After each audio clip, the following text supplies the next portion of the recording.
여러분 안녕하십니까?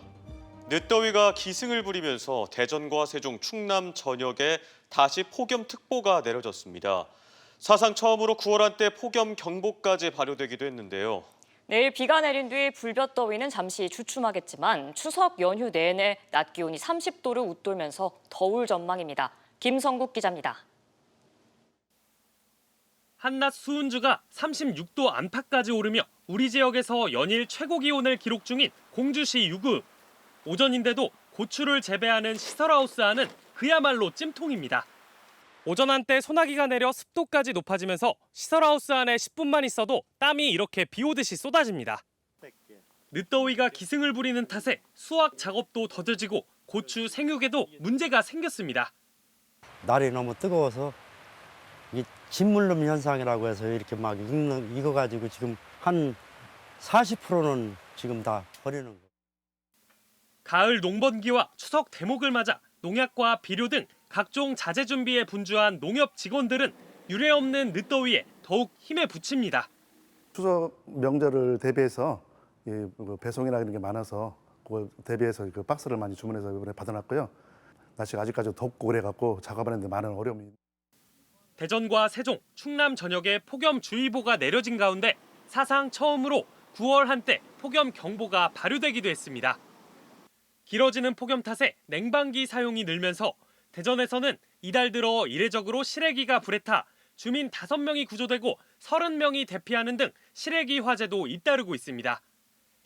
내일 충남권에 10에서 최대 60mm의 비가 내리면서 한낮 수은주가 3에서 5도가량 내려가겠지만 평년보다 더운 기온은 최소 추석 연휴까지도 이어지겠습니다. 추석 연휴가 시작되는 주말부터는 다시 상층 고기압의 영향으로 기온이 30도 이상 오르겠고 다음 주도 평년과 비슷하거나 높은 기온이 예상되나 우리나라 주변의 기압계 변동성이 크므로 대전지방기상청은 일평균 기온이 20도 밑으로 유지되는 첫날을 가을로 보는데 올해 우리 지역의 기온상 가을 시작일은 지난해 9월 29일보다 더 늦어질 거라고 내다봤습니다. MBC 뉴스 김성국입니다. 대법원이 내일 오전 허위 사실 공표 등의 혐의로 기소된 박상돈 천안시장에 대한 선고를 내립니다. 박 시장은 지난 2022년 천안시장 선거 과정에서 허위 사실을 공표하는 등 선거법을 위반한 혐의로 기소됐으며 1심에서는 무죄를 선고받았다가 2심에서는 징역 1년에 집행유예 2년으로 뒤집혔습니다. 대법원이 2심 판결을 유지할 경우 박 시장은 시장직을 잃게 되며 내년 4월 천안시장 재선거가 열립니다. 대전지검이 지난 4월 총선을 앞두고 경선 운동에 관여한 대학생 등 8명에게 11만 6천 원 상당의 점심을 제공한 혐의로 기소된 김선광 대전시의원의 1심 결심 공판에서 벌금 150만 원을 구형했습니다. 이에 대해 김 의원 측은 공소 사실은 대체로 인정하지만 대학 선후배 관계에서 우발적으로 일어난 일이라며 선처를 호소했습니다. 국제정원 박람회와 빛축제 등 세종시의 역점 사업에 줄줄이 제동이 걸렸습니다. 민주당이 다수를 차지한 세종시 의회가 관련 추경 예산을 전액 삭감했기 때문인데요. 시장과 시의회 모두 물러서지 않을 기세입니다. 고병권 기자입니다. 2026년 세종국제정원 박람회는 민선 8기 최민호 세종시장 선거 공약이자 시정 핵심 사업입니다. 2026년 4월부터 45일간 세종 호수공원 등에서 열려 국내외 관광객 180만 명을 모을 거라는 게 세종시 설명입니다. 전체 예산 384억 원 가운데 시비는 154억 원이 투입되는데 시는 2차 추경 예산으로 조직위원회 구성 비용 14억 5천만 원을 제출했습니다. 시는 또 지난해 처음 개최한 빛축제 예산 6억 원도 추경에 반영했습니다. 하지만 더불어민주당이 다수인 시의회는 두 사업 모두 실효성이나 당위성 등이 없다며 전액 삭감했습니다. 긴급 기자회견에 나선 최민호 시장은 민주당이 반대를 위한 반대를 했다고 성토했습니다. 국제정원 박람회는 77억 원의 정부 예산까지 반영됐는데 예산 삭감으로 시의 신뢰도 상실은 물론 용역비 6억 원 등 그동안 비용까지 매몰될 거라고 강조했습니다. 그러면서 시장 권한인 시의회 임시회를 소집해 3차 추경으로 신청하겠다고 밝혔습니다. 조속한 시일 내에 시의회에 제출했던 정원도시 박람회와 비축제 예산을 다시 요청할 것입니다. 그러자 더불어민주당 소속 이현정 예산결산위원장도 기자회견을 열고 국비로 반영된 77억 원은 국회 심의를 받기 전이어서 확정된 것은 아니라고 설명했습니다. 또 예산안이 다시 넘어오더라도 시장의 치적을 위해 막대한 혈세를 낭비하는 무리한 시정에는 동의하지 않겠다고 맞받았습니다.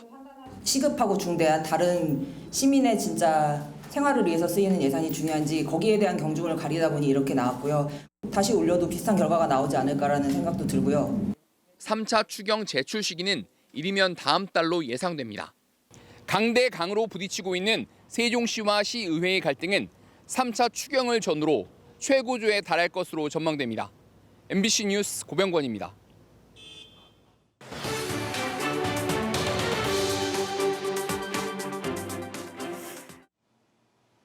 집중 취재 순서입니다. 지난 7월 정부가 기후대응댐 14곳 중 두 번째로 규모가 큰 댐을 청양 지천 일대에 짓겠다고 발표한 뒤 찬반 논란이 커지고 있죠. 대전 MBC는 표면적인 찬반 갈등을 넘어서 그 이면에 어떤 이슈들이 숨어 있는지 들여다봤습니다. 용수 확보 필요성과 홍수 예방 효과, 지천 범람을 둘러싼 이견과 주민 보상 등 주요 쟁점들을 세세하게 짚어봤습니다. 김태욱 기자입니다.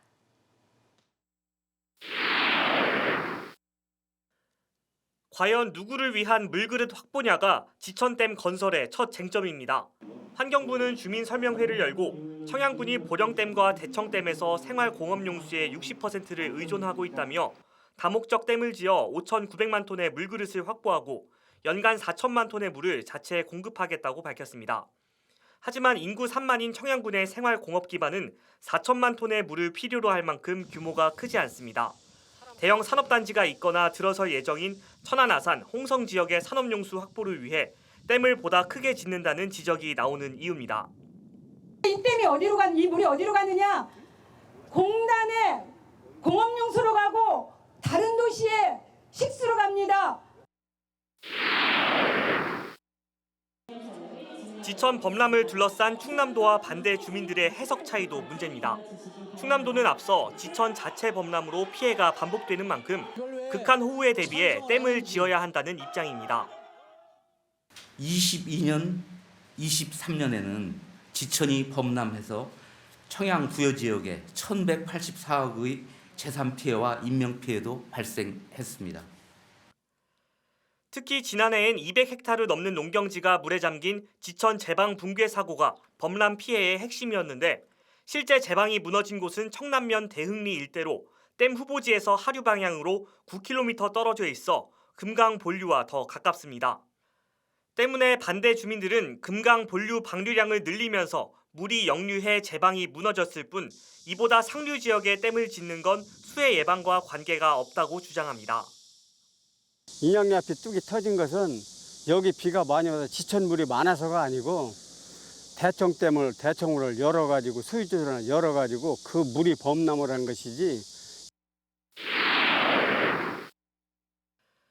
마지막 쟁점은 140여 가구인 수몰지역 주민들의 보상 문제입니다.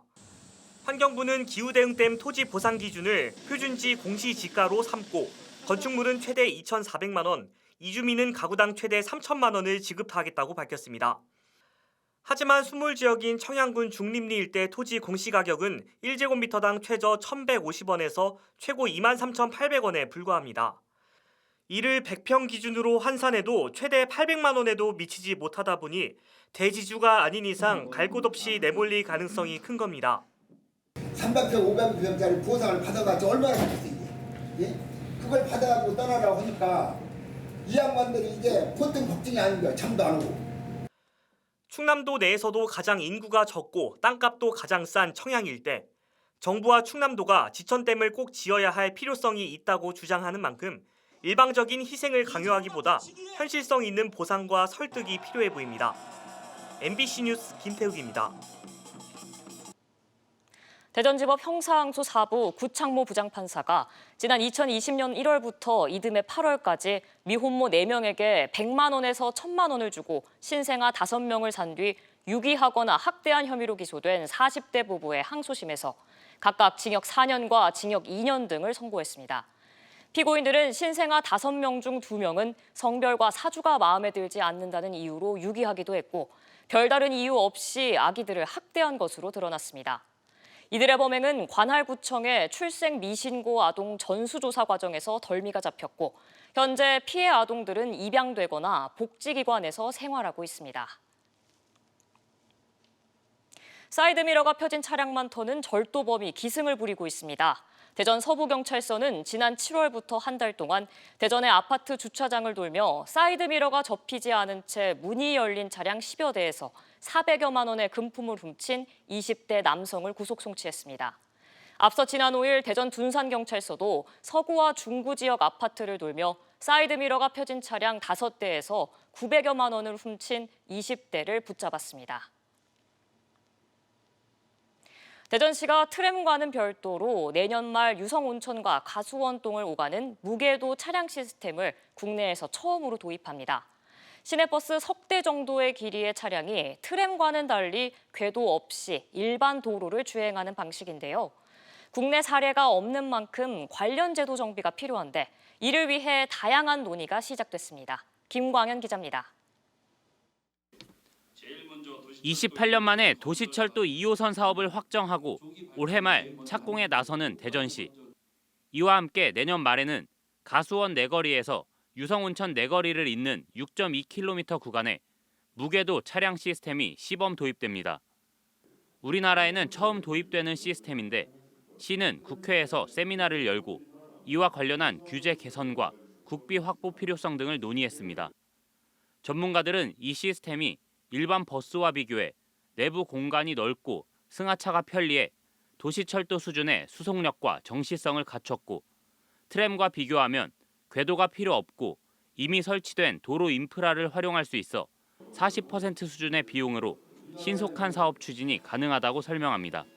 건설 비용이 낮기 때문에 건설 기간을 굉장히 짧게 할 수 있습니다. 급급에도 운행할 수 있습니다. 그러니까 기존 철제바퀴의 트램이 가지고 있는 그런 한계나 이런 것들도 개선할 수 있고요. 다만 처음 도입되다 보니 법 등 관련 제도가 미비한 상황이라 차량의 분류와 운전자 자격 등 다양한 부분에 대한 검토가 필요합니다. 길이가 기존에 규정하고 있는 16.7m를 상당히 넘어서는 거기 때문에 운행을 위해서는 이 자동차 규칙상의 차량 재원에 대한 개정이 좀 면허 체계에도 조금 새롭게 만드는 방안도 제도적으로는 좀 검토가 필요하지 않나.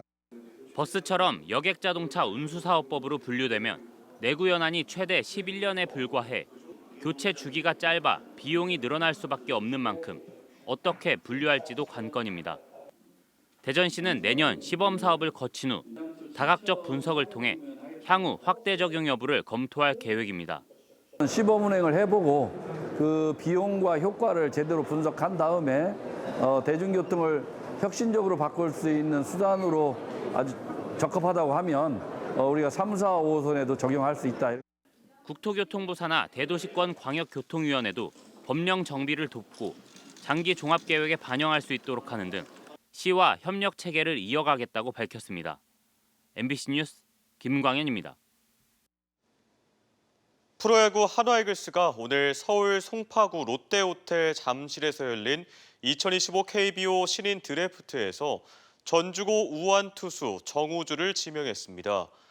지난해 리그 9위로 마감해 2순위 지명권을 보유한 한화는 최고 구속 156km에 메이저리그 구단들의 관심을 받았던 정우주를 1라운드에서 지목했으며 세광고 좌완투수 권민규와 경기상고 우완투수 한지윤 등 모두 11명의 지명을 마쳤습니다. 대전 하나시티즌의 수비수 김재우가 한국 프로축구연맹이 선정하는 8월 K리그 이달의 골을 수상했습니다.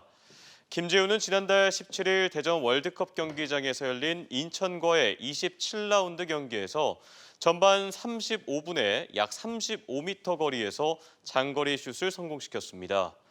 대전은 지난해 이진현과 티아고에 이어 K리그 구단 가운데 가장 많은 세 번째 이달의 골 수상자를 배출했습니다. 오늘 새벽 2시 24분쯤 태안군 서경열비도 북쪽 56km 해역에서 규모 2.7의 지진이 발생했습니다. 기상청에 따르면 진앙은 북위 37.11도, 동경 125.45도이며 지진 발생 깊이는 11km입니다.